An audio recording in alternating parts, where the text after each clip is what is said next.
Hey everybody, this is Darren Van Damme and you are watching Flick Connection, the show that helps you get more out of movies, and today I want to tell you about the best sci-fi movies you can currently catch on Netflix.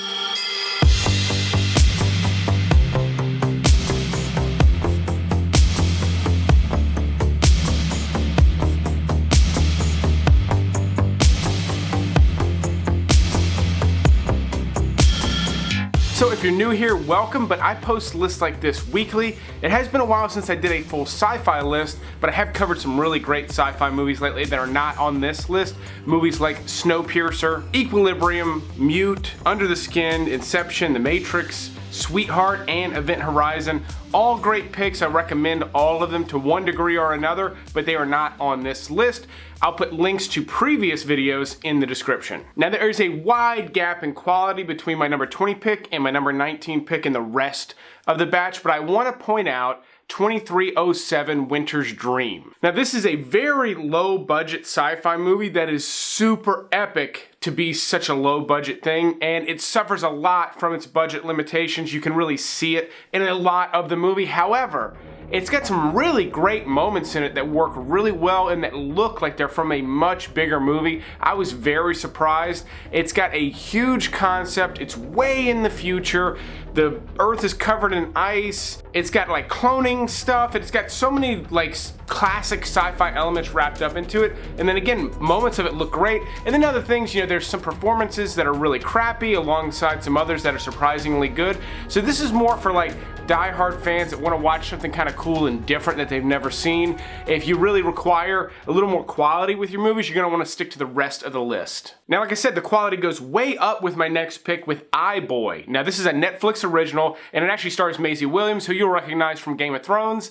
And this is based on a book, and it's about a kid who suffers a head injury and then suddenly develops this ability to sort of like tap into digital devices. Now, this, like most sci-fi movies, does require a suspension of disbelief. This one's a little bit big, but it's only for like the main concept, and once you just sort of like look over the fact that this is just totally not possible, they make very good use of this gimmick in the movie, and I thought it worked out really well. I thought it was a good movie. Again, it's a smaller movie, but really the quality was great, the performances were great, the look of it was good, and I was very interested in all the stuff that played out. I slept on this one for a long time. This one was an early Netflix original movie that I never bothered to watch, and I'm sorry I didn't watch it sooner. Next Gen is another Netflix original. This is an animated movie, and it's a family movie, and it's one of only 2 family-friendly movies on this list, but this one I kind of describe as like Pixar light. It feels kind of like a Pixar movie. The animation quality is fantastic. The concept feels kind of like a Pixar kind of a thing. It's just not nearly as good at the storytelling aspect as Pixar, but that's not a knock on Next Gen. That just speaks very highly of Pixar. I think their storytelling is some of the best in the business right now, and this feels like it's in the same wheelhouse. It just doesn't quite, it's not quite as well-rounded as most Pixar movies are, but still very good, very well animated. The voice acting is great. This takes place in the future. It's about this girl who discovers this robot that was sort of built for destruction, and she befriends it, and it all works out really well. I enjoyed a lot of the aspects of it. It's a little bit intense for really little kids. There's gunplay and stuff in it, but it is a family-friendly movie. Now, from South Korea, there's Psychokinesis, and this is actually from the same director as Train to Busan, which is one of the most talked about movies on the Flick Connection channel. I know a ton of you love that movie, and Psychokinesis is good. I really like it. It's not nearly as good as Train to Busan. This is about a guy who develops psychokinetic powers. He can move things with his mind, and the fun thing about this one is he's not a superhero type. He's not necessarily a very good person, but he's been given this gift, meaning he doesn't maybe make the best use of it at the start, so it is very entertaining in that respect. And then just another well-rounded movie. The story's good, everything works. Some of the effects, because there's stuff flying all over the place, are so-so, but it's basically a made-for-TV movie because this also is a Netflix original, and an international Netflix original. Now, Beyond Skyline is another one with a very low budget that works incredibly well. So this is a sequel to a movie called Skyline that's sort of famous for being not just low budget, but it was done by some guys who do a lot of the special effects for like the Avengers movies and stuff, but they filmed it in their condo and did all these special effects just on their own on a very low budget. And then the sequel has a bigger budget. It stars Frank Grillo and Iko Uwais, but it's so much more epic. They're in all these crazy locations and they're inside an alien spaceship and there's giant monsters and it's just really fun. To me, this reminds me of like old drive-in movies from the 50s, just updated, meaning it's not like in Ridley Scott territory in terms of sci-fi at all, but it's still just a really fun watch, and there's aliens and lasers and all sorts of like fun eye candy, and it works. It's not just garbage storytelling either. The story works well enough to be a good delivery device for all the spectacle that you see in this movie. And then when you know that this is done with like cutting edge techniques and they accomplish a lot more with a lot less money than it would have cost even 10 years ago, it's really impressive just from a filmmaking perspective. Now, In the Shadow of the Moon is one that kind of disappointed me only because I've loved everything this director has done so far. He did Stakeland, which I recommend. He did Cold in July, which was on Netflix forever and is not anymore. And then one of his first movies, Mulberry Street, is this low budget sci-fi thing about people turning into rats. It's really wild. And then this is a sci-fi movie that has a very cool concept because it starts in the 80s and it continues on through the decades. And my only problem with this movie is that it tapers off at a pretty consistent decline, meaning the beginning, the first sequence, which lasts about 30 minutes, is the opening act of the movie. It's really great. There's these murders that are happening. It's cops in the 80s in Philadelphia and they're jumping around trying to figure out what's going on. Really wild stuff. It's the best part of the movie. And it doesn't just fall off and get worse from there. It just sort of like gradually I lost interest as I was going along. However, I love the beginning so much that I have watched this one more than once, and I do recommend it if you just want to watch something kind of interesting and different in terms of a Netflix original, because this is another Netflix original. I've got more on here, but this is not a list comprised only of Netflix original movies. The Wandering Earth is a very epic sci-fi movie from China. Now this one requires a huge suspension of disbelief. This takes place in the future and the sun is getting too hot and the earth needs to move, and so they built these giant engines into the earth's surface and they're literally gonna pilot the earth further away from the sun. I don't think that that's even like remotely possible. However, you get past that and you get sort of like a disaster type of a movie, like a really epic disaster movie. Not one that I would classify as like a great film that's like really well-rounded in terms of its storytelling, but in terms of like this epic thing that you can just watch on Netflix right now, yes, it's subtitled, but you get sort of this day after tomorrow, 2012 kind of epic disaster movie with a lot of effects that work well, and it's just kind of cool to see something from another country that's kind of blown up in this big epic movie. I thought the concept was just interesting enough to be different, where I didn't feel like I was watching the same thing over and over again. I'm talking about toys that are so smart, when kids play with them, they play back. Tip Hazard, reporting for duty. You put munitions, chips, and toys?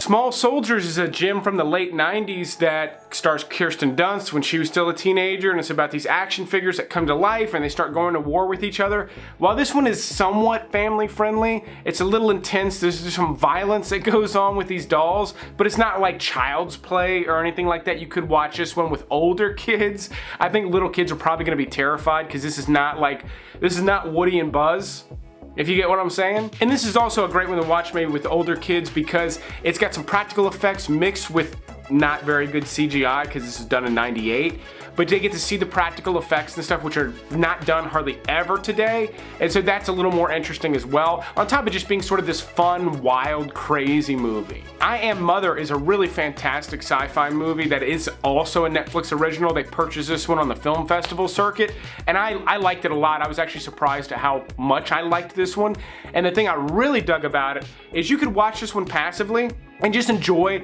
like a interesting sci-fi flick that's got some great sequences and good effects, and again, practical effects here with the robot and things like that. Or you could watch it and really put your thinking cap on and dive deeper into some of the themes, because there's a lot of themes about childbirth and procreation, and I'm not gonna get into all the political leanings on this one, It's one of those movies where you could sort of infer or interpret it multiple ways depending on kind of where your head is at, and I thought it was a pretty smart film in that respect as well. I actually did a full sort of review and explanation of this movie back when it released. I'll put a link to that video in the description, but that video does have about a year on it at this point. All right, and we wrap up my bottom 10 on this list of 20 with Selfless. This one was way better than I expected, and I didn't expect much because it got terrible reviews. Mediocre reviews at best. This one stars Ryan Reynolds and Ben Kingsley in kind of a pretty wild sci-fi movie that's got action in it and it's got thriller. So when you put all that together, I think it didn't meet people's expectations because of who's in it and just it's a sci-fi action thriller. It's weak in that respect. However, going into it with little to no expectations, I thought it was surprisingly good. It's not just like a garbage movie. It's got some great moments, and it deals with sort of this billionaire tycoon who is about to die, who finds sort of a way, instead of like cryogenically freezing himself, they can transfer his mind into a body, and things do not go as well as he thought they were gonna go. And it plays out really well. I was, again, very surprised. This actually kind of reminded me of the movie Looper. It's got very different themes, and it's got a lower budget, but it had some similar elements because it takes place in sort of like the near future, and I don't know, I dug that aspect of it. But Ryan Reynolds is really good in it. He's not his Deadpool self, his wisecracking self. There's a little bit of that in there, but he's a little more subdued in this one, and he did a good job sort of playing a different character. Ben Kingsley is obviously great. You don't see a ton of him, but he works really well, and sort of the swap type of thing works really well in terms of their performances. And then it is a pretty good story, so if you slept on this one, didn't bother, as far as something you can watch on Netflix right now, it's really pretty good. So some of you already know I've got a huge announcement I'm making in this video right now before we get to the top 10, and that announcement is that the Flicks of the Week are coming back. It's a video where I tell you every single week what to watch across all streaming platforms. That doesn't just include Netflix and Prime and Hulu. That's HBO, Starz, Cinemax, Shudder, theater picks, a rental pick, video of the week, a short of the week, a ton of content in one video. Those videos were not really working on YouTube. I was getting copyright strikes. So I'm putting them behind a paywall at Podia. There's a link in the description. However, this paywall does not cost $5 a month. It does not cost $3 a month. It is set to $1 a month at the start. If you sign up for $1 a month, you will always have it for $1 a month. And I do one every single week. If you don't have HBO or Cinemax, you can skip those easily. I'll make all of that easy. Again, $1 a month, and you can have all the extra content. You literally will never run out of good movies to watch. I've got a 7-day free trial going at the moment, so just go to the link in the description. It's very easy to sign up. Here's a quick preview of all the movies we're covering this week and where you can watch them.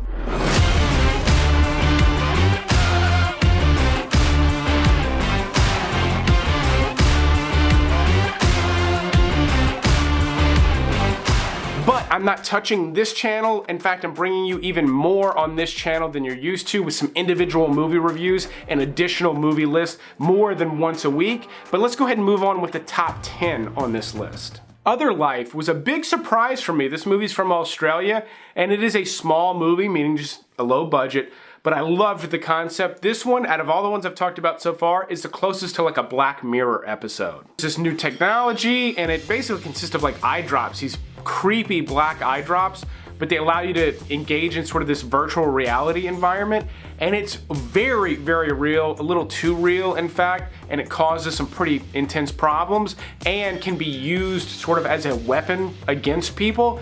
Wild, wild stuff. And this one's just heavy on concept, not so much on special effects, but it all works really well. This was a big surprise. The story's good, and again, the concept was like, whoa, like with more money, like Christopher Nolan kind of money, this would have been just an amazing, amazing movie. But that said, it's still a really great experience to watch just right there on Netflix right now. Now, while I enjoyed some of the movies that I listed previously more than Terminator Salvation. I wanted to put it here on the list because I think it's vastly underrated. There's a case to be made that it's the best Terminator movie after the original two, because they've all sucked. Let's be honest. All of them have sucked. If you liked one of them, great, but they all suck. The thing about Terminator Salvation is it actually takes place in the future with the war. I always wanted to see that movie, and you know, this one being PG-13, it didn't go where it could have gone. But if you just take this one separate and just say, hey, this is not a sequel to the original Terminator movies, it's its own thing,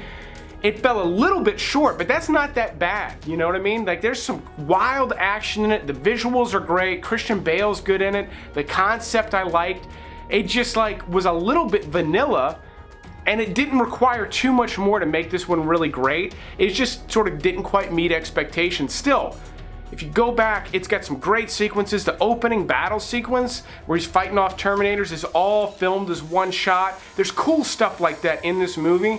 So if you sort of wrote it off or just are done with the Terminator stuff, this one may be worth another look. Tell you when to pull out right now. All units evacuate now! There! Come on! We're in! Go!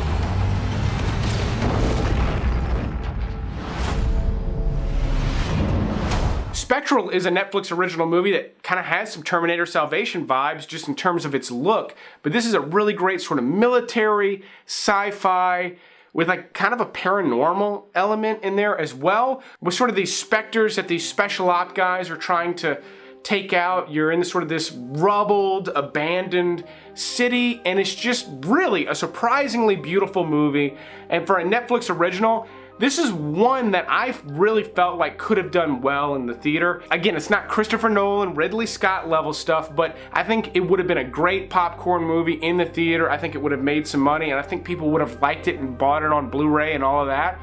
And it's just sort of like sleeping on Netflix. If you never bothered to watch it, you're gonna be happy that you watched this video and that I recommended that movie and that you watched it. I'm telling you, it's that much fun. And again, even though I like Spectral more than Ant-Man and the Wasp, I'm putting Ant-Man and the Wasp here on this list because I think it is one of the better standalone Marvel movies to have come out in a while. I really enjoyed Ragnarok, and Ant-Man and the Wasp I think is even better than the original. It makes great use of the scaling stuff. It's kind of fun. I think they maybe got a little too bogged down in the time travel because they were setting that up for the Avengers movie, but I think some of the characters that they introduced were great. Walton Goggins had a great role. It's had a lot of great elements, and I was surprised how much I liked this one because I liked it a lot more than the previous one, and I liked the original Ant-Man okay. I kind of have gotten bored with the Marvel movies, particularly the standalone ones, and this one kind of stood out to me as one that was exceptional.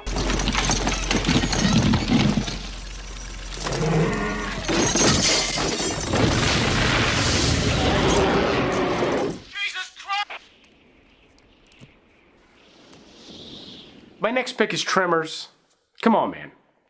If you don't like Tremors, I don't know what's wrong with you. This movie is a ton of fun. In fact, I'm wondering why I didn't put it up a little higher. I think it's because you guys were going to give me shit for it. But it's gross, it's wild, it's funny. It's just a fun movie that I've been able to watch for years. I've watched Tremors, and I'll watch it over and over again, and I always enjoy it. It's never not a good time watching Tremors. If you've never bothered to watch it, classic midnight monster movie. In terms of like midnight monster movies, this is like top shelf midnight monster movie stuff. Great practical effects, good humor, good action sequences, some violence, some guts, fun stuff. If it's been a while since you watched it, hopefully I'm reminding you how fun this movie is. They do have some of the other Tremors movies on Netflix right now as well, and they are okay. Like this second one is pretty good, but the first one is really, really tough to beat. I consider Cloverfield to be one of the most successful J.J. Abrams projects ever. Now, not in terms of money, because obviously Star Wars made way more money than Cloverfield, but in terms of its concept, the original Cloverfield movie I think works really well. It's got a big surprise in it. I'm not going to spoil that, but most of you know what I'm talking about, and I remember seeing it in the theater, and it works. I like this concept, and revisiting it like over the past year, because they added it to Netflix, it's darker than I remember. I mean, it's got horror movie vibes in it, and it's pretty epic. Again, for one that's done on kind of a smaller scale, because it's that found footage thing, it works really well. It feels like there's this epic story unfolding and you're sort of a bystander. And that's another point with this one. In terms of like found footage stuff, you may not really think of Cloverfield in that wheelhouse, but it does that really, really well. I'm gushing over it a little bit, but it is an impressive, when you think about like what they pulled off conceptually, it is pretty impressive. I liked the sequel, and then I think they just sort of like whiffed it with the Netflix Paradox one that they did. I thought that one was pretty terrible. I did a video on that as well. What the hell, I'll put that in the description too. Back to the Future 3 is the weakest Back to the Future movie, but not by a lot. It's still pretty damn good, and it still kind of sits in there with the others. Some of you will say that 2 is the weakest. I would only disagree with that because I think some of the things that 2 did was really fun and wild. And then some of the best moments in 3 are just rehashes from the other 2. They're still fun to watch. The Western thing is great. The trains with the DeLorean, just all of that works really well. And another one that you could watch with kids, and probably should. They should see movies like this. They shouldn't just be watching what's new. They should watch these older movies because their quality is fantastic. It's great, and you're never gonna see a reboot of Back to the Future, most likely. That's sort of been written into the contract. That sort of thing Robert Zemeckis does. He did not want these to be rebooted. Maybe it'll happen long after he dies, but that ain't gonna be anytime soon. Now, at the beginning of this video, I mentioned the movie Mute. While I don't love that movie, it's a decent Netflix original, and it is a good one to watch in preparation for Altered Carbon Season 2, which comes out on February 27th. Moon is done by the same director and has ties to Mute, and is a vastly superior movie. This stars Sam Rockwell, and almost only Sam Rockwell. The voice of Kevin Spacey is a robot, but that's it. He's the sole inhabitant of a base on the moon, and starts to uncover sort of this mystery. You think, you know, he's the only person there, and then starts to realize there's something else going on.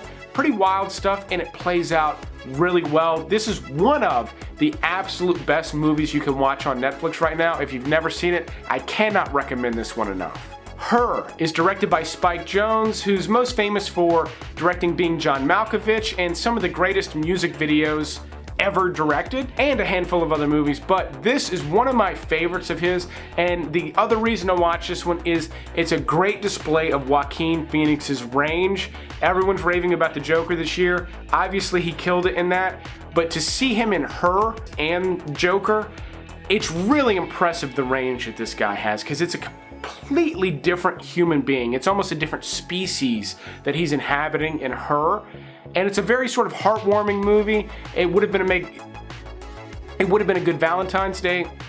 It's a good date night movie. It's a good movie for maybe married couples to watch together. And in addition to Joaquin Phoenix's performance, it sort of cements Scarlett Johansson as not only being one of the most physically attractive women on the planet, but as having like the sexiest voice ever recorded, because she is the voice of his computer, who is like this autonomous AI, who he then falls in love with. And it works way better than you would think. It sounds like it's gonna give you the creeps, and it doesn't. It works really well because it's so well directed and so well acted. And then finally, after all of that, number 1 on the list is Blade Runner, The Final Cut. Now, this is Ridley Scott's final vision for the movie. The original, while it's good and it's a classic sci-fi movie, it was a little bit bastardized. The studio made them do these voiceovers and made it a little bit hacky. Then they did a director's cut where they still f***ed with his vision. And then finally he got the final cut. And it's not that different. It just has a few things in it. They did add a couple of effects to some backgrounds just to make the city look a little bit more epic. It didn't mess with the movie like the Star Wars sort of retouches did. It enhances it a little bit, but it cuts out some of the fluff, and it puts in some dream sequences with the unicorn and things like that, and it actually makes the movie make a little bit more sense. It is the version to watch if you've never seen it. It's the best movie on Netflix right now to watch before Altered Carbon Season 2 starts. I'm excited. I loved Altered Carbon. They've changed the cast up because that's kind of the concept of the show, is you can change bodies. So Anthony Mackie is going to be the protagonist now. Same character, but in a different body. Anthony Mackie's body. We'll see if it works. I hope it does. Watch Blade Runner before Altered Carbon starts. Watch Season 1 if you haven't seen it yet. I love the show. It's one of my favorite Netflix original shows. It's got so many fun elements to it. But that is it for the list. I want to thank the Patreon supporters. They keep the show running. They're needed now more than ever. It's time to do more with Flick Connection, and you have these people to thank in a big way. And if you stay to the end, don't forget to check out the Podia link in the description. There's a free preview. You can watch that Flicks of the Week episode and see if it's something you want to subscribe to. But it was popular enough that I wanted to keep doing it, but it just wasn't working here, and I figured that $1 a month subscription was more than fair for the content that I'm going to be creating over there. So check it out, and be sure to leave me a comment. I'm not going to get as many comments over there, so I'm much more likely to reply to you over there on those videos. But I will keep making videos like this as long as you keep watching them. Thanks for watching this episode, and you will see me on the next one.